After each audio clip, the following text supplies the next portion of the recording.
saya membaca berkas-berkas itu, kemudian saya mau mencari bukti apa yang terpenuhi untuk perkara 340 ini, ya, pembunuhan berencana Ya. dan pemerkosaan dengan undang-undang perlindungan anak itu terpenuhi, gitu loh. Tapi saya tidak menemukan bukti yang membuat hakim yakin bahwa 8 orang itu adalah pelaku kejahatan. Gitu loh. Jadi baik peristiwa pembunuhan berencana maupun peristiwa pemerkosaan itu saya rasa 0. Alat buktinya 0. 0.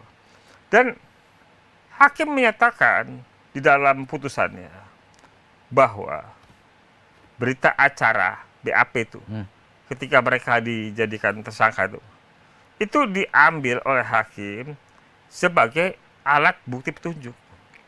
Jadi pengakuan para tersangka itu Ya. di BAP dijadikan alat bukti petunjuk. Ya, padahal BAP bukan merupakan alat bukti. Alat bukti dalam hukum acara pidana itu ada saksi, keterangan ahli, surat petunjuk, keterangan terdakwa. Gitu loh. Ya. Jadi BAP tidak masuk. BAP bahwa masuk. Keterangan saksi adalah yang disampaikan dalam persidangan. Dalam persidangan, ya kan?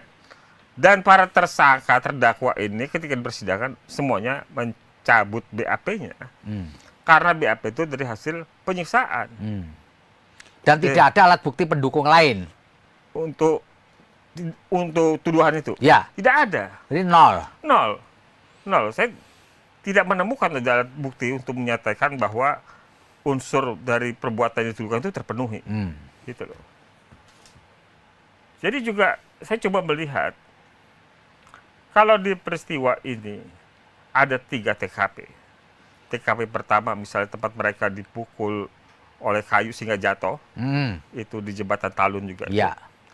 Kemudian TKP kedua itu di lahan kosong belakang showroom mobil. Tempat mereka mengalami penganiayaan dan pemerkosaan. TKP ketiga tempat mereka diletakkan di flyover itu lagi. Ya kan? Sehingga katanya seolah kecelakaan lalu lintas. Ya. Pertanyaan saya, TKP utamanya di mana? TKP utamanya kalau menurut alur itu di belakang showroom. Belakang showroom. Mestinya toh? Iya, nah, tentu. Kalau alur ceritanya. Iya. TKP utamanya belakang showroom. Kalau TKP utama belakang showroom, pasti seharusnya ketika ada olah TKP, pasti ditemukan darah. Di lokasi itu. Di lokasi itu. Bukan darah. Ya kan? Ternyata tidak ditemukan sesuai dengan apa yang muncul di persidangan maupun di berkas ya. Nggak ada. Nggak ada keterangan itu. Jadi nggak ada keterangan bahwa di tempat TKP utama itu temukan darah. Ya. Gitu. Ya.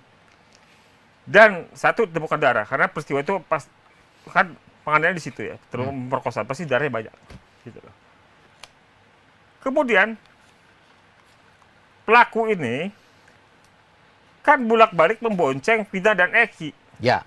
Termasuk bawa motor si Eki.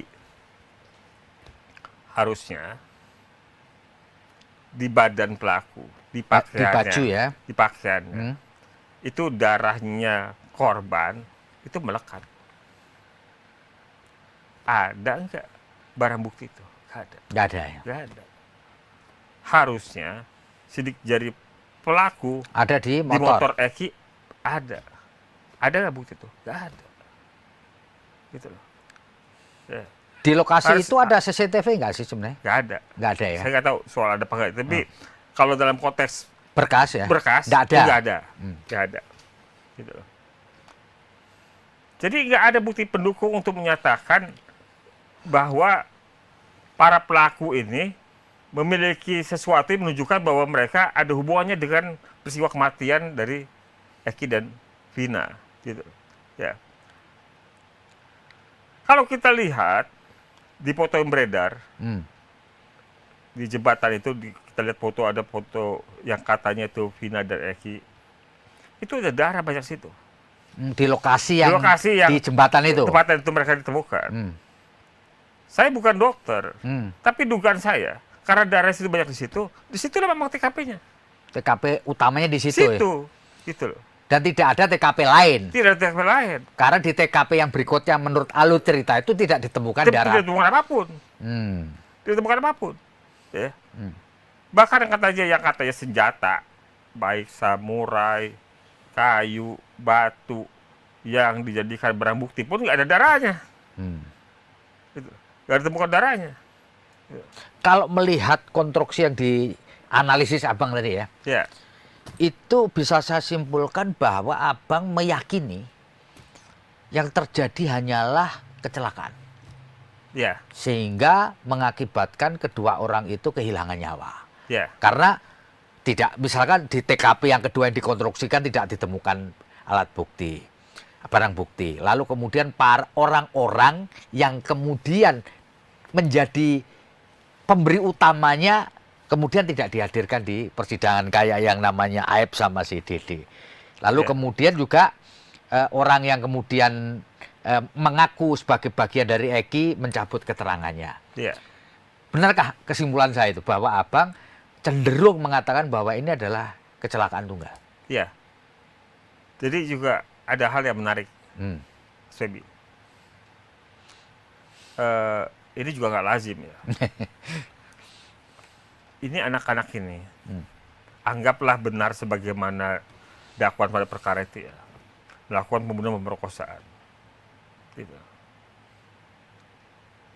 Kenapa mereka sudah melakukan pembunuhan pemerkosaan, tapi nggak kabur? Nggak kabur. Malah nongkrong-nongkrong. Nongkrong tempat-tempat semula. Ya kan? Harusnya kalau jaksa, hakim tergelitik oleh situasi itu, pertanyaannya orang macam apa mereka? Orang macam apa mereka ini? Ya kan? Kok bisa-bisanya habis bunuh pemerkosa orang nggak kabur? Gitu loh. Sehingga kemudian bisa diterseksi oleh Aib lalu telepon bapaknya korban gitu ya. Iya. Gitu ya. Jadi terlalu banyak hal-hal yang membuat kita itu nggak punya keyakinan bahwa peristiwa yang terjadi. Gitu. Download Tribun X sekarang. Menghadirkan lokal menjadi Indonesia.